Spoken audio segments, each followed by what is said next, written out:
You know, I want to start off by saying, if you don't believe in God, you believe in tonight. Our deputy, Jose Rivera, who's been with us since 2023, he is also a Deltona resident working in his community, was assigned with a brand new academy graduate by the name of Jacob Gomez Lopez. They were investigating a vandalism or assault that occurred earlier in the day in the land. That investigation led them to this block, to where they confronted the suspect, a Luis Diaz Polanco, who's 31 years old. When the two deputies knocked on the door, front door, to talk to him, he greeted them carrying a box and acted in complete surprise that the deputies were knocking at the door. When they asked him to put the box down and step outside, he slammed the door in their face and he went back into the house.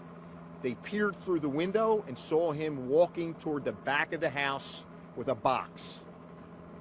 Deputy Rivera tells his trainee, Deputy Lopez, go around the back if he comes out. At that point, our suspect opens up the box, takes out a tan Glock, approaches the front door, and engages Deputy Rivera in a gunfight.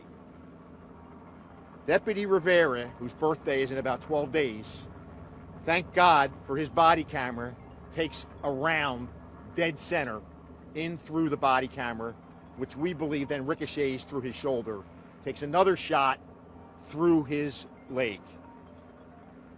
Deputies are able to evacuate him to safety, and they're able to extract Polanco out of the house and place him into custody. There were several other individuals in the house. It took us a while to clear the house. Polanco is in custody now. He's being questioned by FDLE, who's investigating the police discharge part of that. We're going to be investigating the attempted murder charges. Just to give you a little flavor for what we're dealing with here, Polanco was ex parte ordered by us. I mean, he was taken into custody on a Baker Act order in June 25th. On July 4th of last year, he gets involved in a confrontation with his neighbor down in Sanford. The neighbor calls the police and says he's got a gun and he threatened us that, hey, I don't want to do nothing about it. So the police in Seminole County really can't do anything about that. But Lake Mary Police has him listed as a violent, schizophrenic, bipolar person who, when they don't take their meds, could be extremely violent. So again, you're talking about a gun battle that occurs as close as we're standing to one another. We believe Deputy Rivera fires 4 to 5, 6 times, and we believe that the bad guy fires as many rounds back. Now, that's all preliminary. We're waiting for a search warrant to get into the house to recover the firearm, to recover shell casings. He's being questioned right now by FDLE agents and by detectives to try to get to the bottom of this. We have transferred Deputy Rivera from up the road here in Halifax. He was airlifted down to Halifax. From all reports, he's in excellent spirits. He's joking with the medical staff. And I'm really proud of them. And like I said, you got to believe in God. If you're in a gun battle in that distance, there is no room except for divine intervention. And obviously, his body camera, as you see here, and we'll show Brian that Chief Henderson's got pictures to show you the damage to this thing. It's inoperable, so we have to ship it back to Axon to see if they can download it so we can get the video footage of that confrontation. Because when the gunfire erupted, Deputy Gomez Lopez was running beside the house and around the back, so it wasn't captured on body camera footage. So I don't know if I missed anything, but please feel free to holler away. For people who don't know, where do you guys usually have the body cam? Dead center. So, It was a chest shot. Absolutely. So on top of the bulletproof vest, you got this thing, and again, I think what it does is, if you look at it, the top part, it looks like it deflects it and sends, that's the round that goes through his shoulder, and it takes another round that goes through his thigh. And that's what I said, if you don't believe in God, when you look at a gunfight that's occurring less than 6 feet away, and this thing that nobody likes to wear is sitting dead center, absolutely saves his life. Absolutely. Yeah, earlier today, the suspect who has a history of attacking his mother. He beat his mother and he beat his sister, I think it was in 2023 in Seminole County. There's some type of an altercation that occurs in DeLand where he winds up threatening and pounding on the hood of the mother's friend, the co-worker's friend. And they decide not to call the police when it happens. As the day goes on, the young lady says, you know what, I better call and report this. So Deputy Rivera and his partner go there and interview the mother and the mother's friend about the incident that occurred. And they tell our deputies, hey, he's violent, and this is where he's at right now. So the deputies leave DeLand, get on the radio and call for backup and say, we're going to go here and investigate this. And it's interesting because in one of the police reports, it talks about how he had an altercation with police and he was completely zoned out, kind of shocked at why the police were at his house. And from what I'm hearing from our deputies, the same response. Why are you knocking at my door? Well, we know it was in the box. He knew he had a gun. I don't think he figured all those hours had passed, that why were we coming back? But again, we're dealing with somebody who other law enforcement has said is schizophrenic, bipolar, and violent. And again, in June of this year, we took him into custody on ex parte order from the family. Sheriff, the two deputies showed up, and then one deputy was shot and was evacuated by other deputies. Other deputies arriving on scene got him out of the line of fire. Do you have a time frame of that, like when they arrived? It's in seconds. It's in seconds. So they just really rolled up and... Right, because you roll up, they knock on the door, he comes to speak to them. They tell him, put the box down, come outside. We need to talk to you about what occurred in DeLand. He then slams the door on them, deadbolts it. They're peering through the window. They see him, what appears to be, he's walking toward the back of the house where the sliding glass door is there. And that's when Deputy Rivera tells his trainee, get around to the back. And then he then turns around, walks back to the door, opens the door, and produces a tan Glock. And that's when the gun battle ensues. Other deputies are arriving. They get Rivera out into the back of a car. Deputies are applying first aid, putting pressure on his wounds, and they drive him directly to the hospital within however long it takes to go here, lights and sirens. And then once he was stabilized, Air One was able to transport him down to Halifax to their trauma care unit. About how long was the suspect in the house before... They grab him as other units are coming in. He's the first person to get grabbed because as Deputy Rivera is being transported, he's providing the incoming deputies with who shot him, the description, where he was at. So they all know coming in who this guy is. Now he comes out of the house after the shooting. He tries to get into his car because they had stop sticks set up in case he gets out of the driveway. But they were able to take him into custody. And then there were two other individuals that wouldn't come out of the house. So after a while with negotiations, they came out as well. We don't believe at all that they're involved in the incident. They just happened to be there. We thought multiple people were in custody. There are multiple people in there, and we're trying. Obviously, we're not. Oh shit! They're gonna love me for that. Obviously, we have to sort through this whole mess. But right now, the shooter, the person who actually engages in the gun battle with us, he is in custody. And what about the other folks? They are being interviewed as to determine what, if any, culpability they have and what, if anything, they saw. So they're still technically in custody. There ain't right. So we could clear out exactly what plays for what. But for what we know right now, and again, it's preliminary, this could change in 4 hours. What we know right now is Luis Diaz Polanco is our shooter, and he is in custody. And we're waiting, obviously, we have to search the house, we have to recover the firearm, there's projectiles inside and outside the house. So there's a lot to go on, and it'll be really interesting to see if Axon is able to retrieve that video that's going to show the actual gun battle on it. Thank God, both rounds went through and through. So once he was stabilized in Halifax here in Deltona, Air One then transported him down to a trauma center down at Halifax in Daytona, and we're anxious to get down there and see him.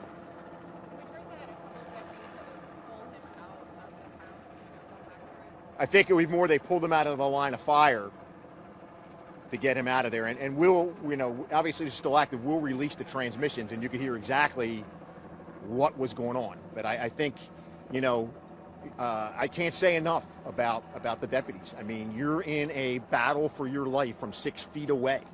You know, you still have the sense of broadcasting the information out when you're wounded, and you're broadcasting the information out to the incoming deputies that this is who shot me, here's what he's wearing, here's the type of firearm that's involved. And, you know, we're able to do what we needed to do. The response was incredible. It was incredible. Besides Deputy Rivera and the suspect, any of the other deputies fired? Deputy Rivera is the only one who fired.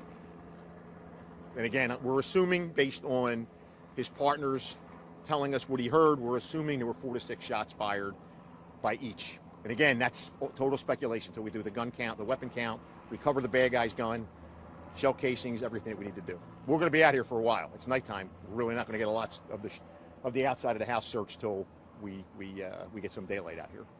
How many people total? 3. Could you talk a bit more about the idea that these deputies went in knowing that he was dangerous, so they're approaching it, they've already asked for help, they've put out stops at this case, they're doing everything they need to do, and still this happens. What's that like for you? You know, I've been doing this 39 years, and you could give all of the information that you want, and you know what?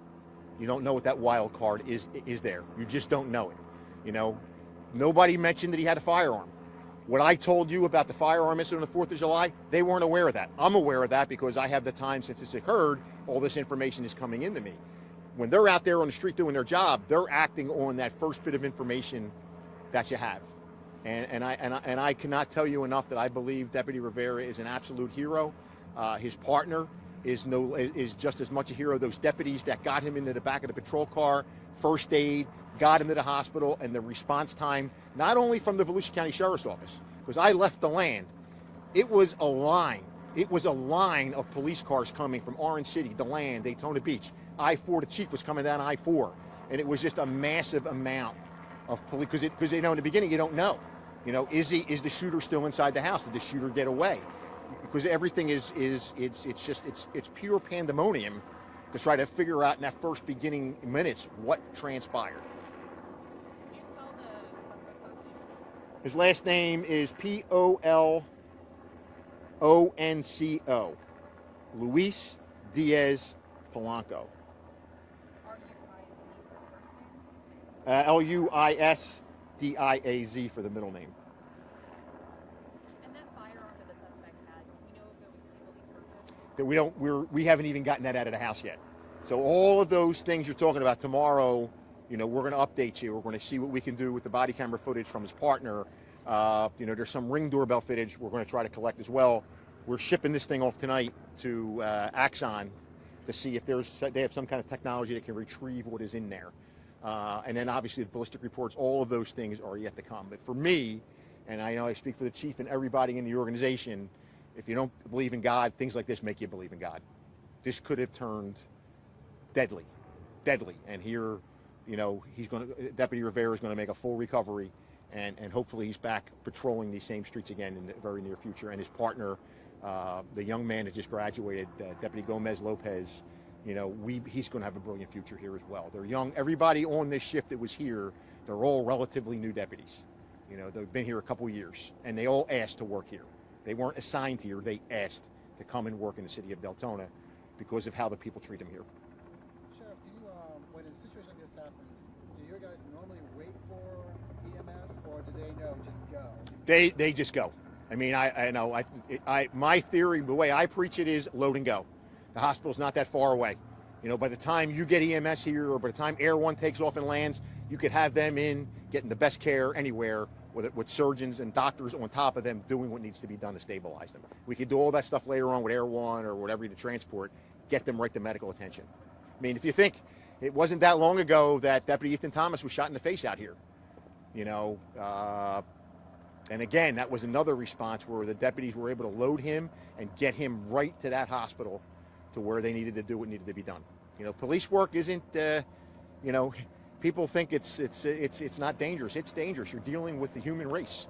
You know, no matter how much information you have, here's a guy, clearly mental issues, obtains a firearm. And we've seen the history of that. Mentally ill folks get a firearm, and what happens next? Devastation. Deputy Gomez, the trainee, how new is he to the job here? He's 8 days on the street. He graduated January 20th. Demi was the MC at the graduation. Wow. So he just got out of what's called field training phase and was assigned, well, actually, he's in field training phase and was assigned to his partner, Deputy Rivera.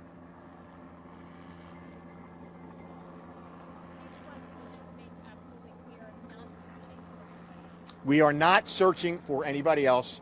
Obviously, this crime scene is going to stay, so we're 100% confident we recovered every round and projectile that was fired, and we review everybody's body cameras, everybody's doorbell footage. The chief's going to hold up, or he's got some pictures for you to show you what the body camera actually looks like that was hit.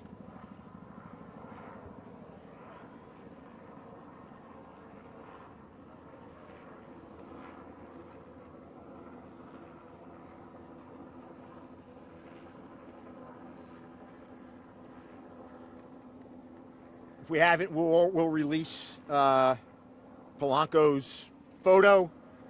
We'll have that out to you here shortly. And then obviously we'll update you when we recover the firearm. We'll get together sometime tomorrow and we'll go through this again. And hopefully sometime before the week is out, Axon will be able to recover the body camera footage. And we'll be able to show what we can show on that. And the 911 call, we're working on that as well to get that out to you guys. 31.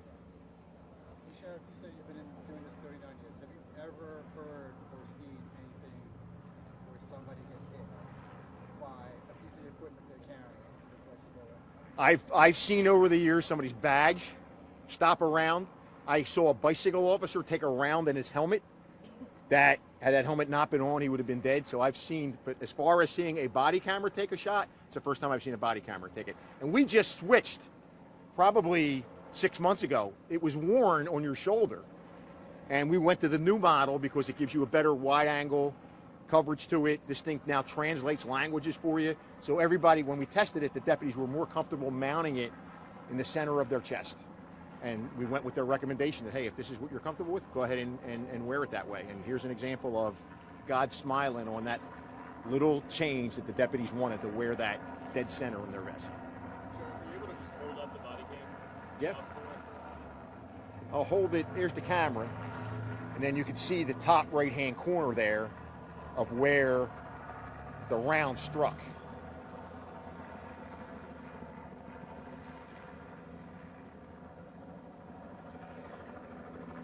Sheriff, can people in this neighborhood expect any delays tomorrow? I know there were some road blockages tonight. Anything you would like to let people hear? What you're going to see here very quickly is the crime scene is going to shrink. It's going to be basically to this block. Everything outside, you'll start to see that move. And as they clear through the night, you know, check this house out, do they have any kind of video, do their neighborhood canvas, then the crime scene will slowly move closer in to focus just on the house. But for now, the street's closed and will be for the foreseeable future, for the next several hours at least.